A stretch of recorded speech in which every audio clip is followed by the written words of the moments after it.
Hey, welcome to the 7th lesson.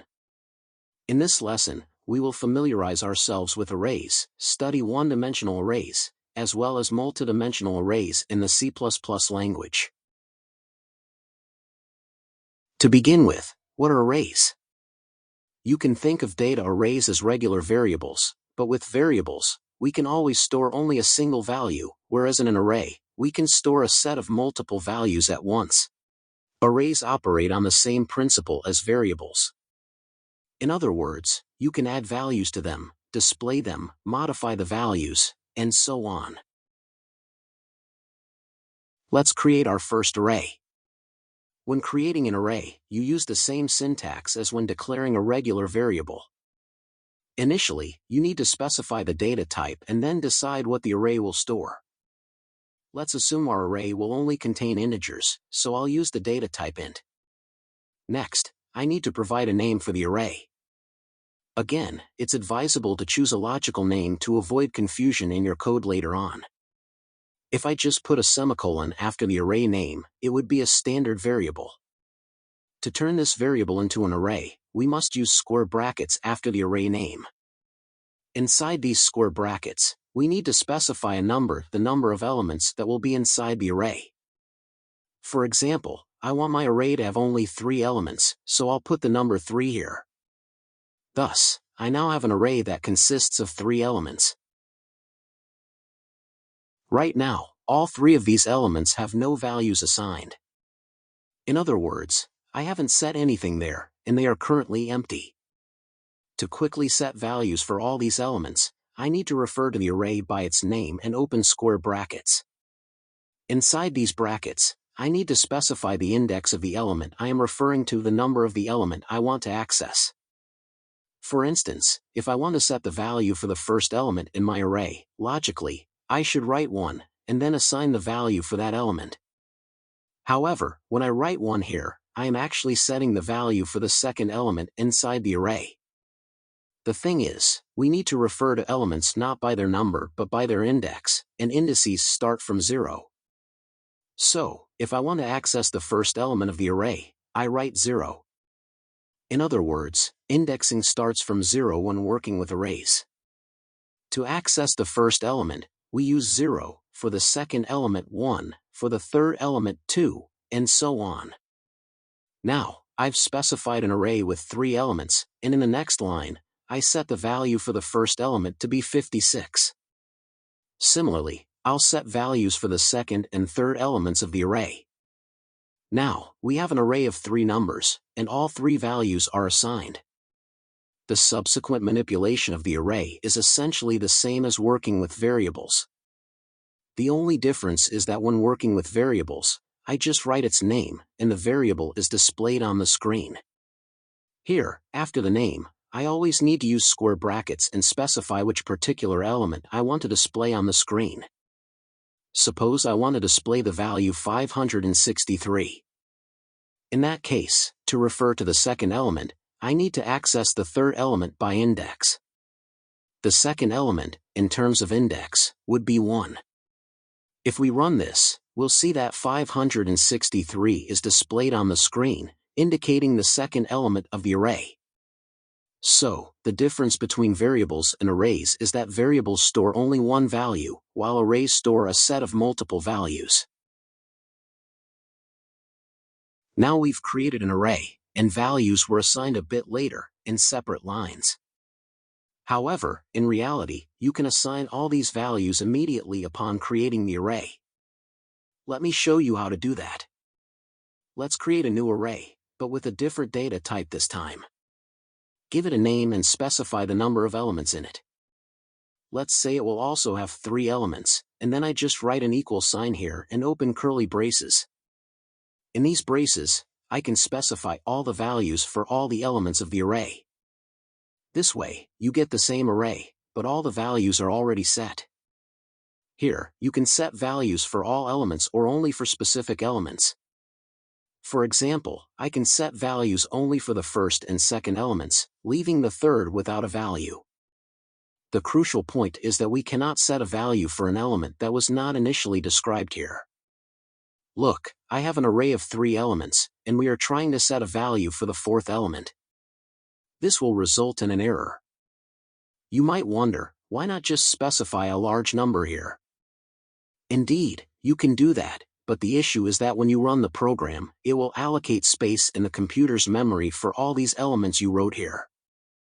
You might not provide values for all these elements, but space for all these elements will still be allocated. So, you end up with an unoptimized program. This covers the basic functionality of working with arrays. Certainly, to display all elements on the screen, we can access each array element and print them individually. However, what if the array is much larger than this one? Manually displaying elements would be a very complex and time-consuming task. Therefore, let's consider how we can print all array elements on the screen. Perhaps someone has already guessed that this can be done using a loop. After all, loops are precisely the constructs that are ideal for working with arrays. An array is a set of multiple elements, and a loop is a construct that allows the same action to be repeated several times in a row. Now let's create a for loop. Here, I'll specify a variable and indicate that this variable will go from 0 to 3, increasing by 1 each time. Thanks to this loop, I will output all the elements in my nums array. To do this, I simply write the output function, and then I need to refer to the array itself, open square brackets, and now substitute the variable I there. Also, at the end, let's add a new line character to start each array element on a new line. Let's try running the program, and we see that all the elements of our array have been displayed on the screen. And now let's build a few mini projects based on which we'll learn to work with arrays and loops in practice. The first program I'd like to create is one where I request values from the user, and we'll substitute these values as the elements for the array. So, let's first create an array named numbers, consisting of 5 elements, and for now, we won't set these elements. Next, we create a loop that will go from 0 up to the number of elements, which is 5, and each time we'll increment our variable by 1. Inside the loop, we'll display a message, for example, enter a number, along with the index of the element. We'll also add a colon at the end to make our string look nice. Then we'll input data from the user, and what we get will be written to the array, into a specific element with the index I. Now let's run our program. We'll notice that we are asked to enter numbers, and the program works as expected. Also, to make sure that everything worked correctly, let's create another loop. This time we'll simply output all the elements of our array on the screen. Let's run this and see what it displays on the screen. And here's what we get. We entered our values, and then obtained exactly those values from the user in our array. Now, I propose to create a program that will calculate the sum of the elements in our array. I've already created the array named numbers. We want to find out the total sum of all the elements in the array. To do this, we need to create another variable, let's call it total, and its initial value will be 0. Then we create a loop that will go from 0 to 10. Inside this loop, we'll do the following. We'll add each element we iterate through in the array to our variable total. Finally, we need to display our variable total, which now contains the sum of all the elements in the array. Now let's run the program and make sure that we have correctly added up our numbers in the array. Additionally, let's learn how to find the minimum element in the array. To do this, we need to create a variable, let's call it min_element. We'll assume that the minimum element is the first element of the array. Even if this is not the case, we'll check it inside the loop. For now, when creating the variable, we hypothetically consider that the minimum element is the first element of the array. Now, inside the loop, let's write that if the current element of the array we are iterating through is less than our variable, then the minimum element will be equal to the current element in the loop. Let's also write the output for this element. After that, we can run the program and make sure that our minimum number should be 1. Yes, we see that everything works as expected, and the program correctly displayed the minimum element of the array. Multidimensional arrays are essentially the same as the regular arrays we just learned about. The main difference is that in one-dimensional arrays, each element is a specific value, while in multidimensional arrays, each element is another array. So, in a sense, it's an array of arrays. Here, we have created a multidimensional array consisting of nested arrays, where each nested array can represent individual rows or columns, depending on the number of dimensions. For example, a two-dimensional array represents a table, where each row is a one-dimensional array, and the entire two-dimensional array is a collection of such rows.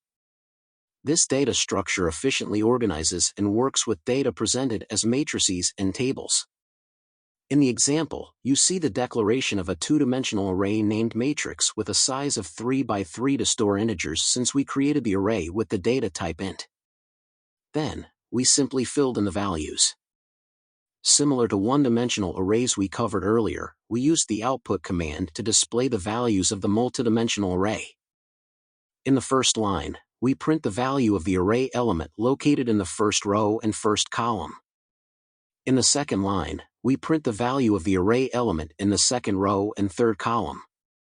When we run the program, we can see that it correctly processes everything. This topic is quite complex, and we will cover it in more detail in the upcoming lessons. Well, today we covered a lot of useful information about arrays. We'll delve deeper into one-dimensional and multidimensional arrays in future lessons and encounter them frequently. Don't be discouraged if you don't understand everything right away. In reality, there's nothing too complicated, despite how it may seem initially. I hope you enjoyed this lesson. If so, don't forget to subscribe to the channel and hit the like button. That's it for me. Until next time. Goodbye.